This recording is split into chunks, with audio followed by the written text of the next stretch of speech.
তো হে এভরিওয়ান, আসসালামু আলাইকুম। তো আশা করি তোমরা ভালো আছো, আল্লাহর রহমতে আমি অনেক ভালো আছি।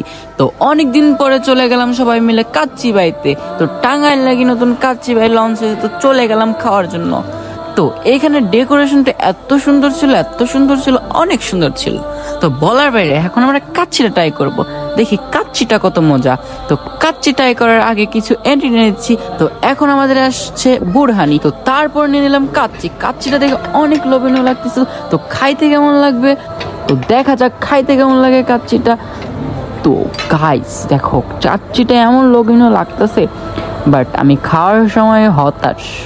মানে মোটামুটি মজা লাগছে বলতে গেলে এভারেস্ট। তো যেহেতু এটা মেন না, তার জন্য এভারেস্ট লাগছে।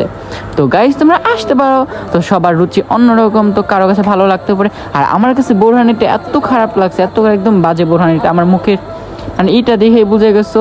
তো কাচ্চিটা মোটামুটি ভালো ছিল, তো চলে। তো আর আমার একটা ফ্রেন্ড বলতেছিল মজা আছে, তো কারণ ও তো কোন কাচ্চি খাই নাই আমার যেমন হয়েছে। তো গাইস ভিডিওটা তোমাদের কাছে ভালো লাগলে অবশ্যই একটা লাইক, কমেন্ট, সাবস্ক্রাইব এবং শেয়ার করে দিবা। তো একটা করে সাবস্ক্রাইব করে দিও প্লিজ। তো ভালো থাকো সবাই, আসসালামু আলাইকুম, টাটা।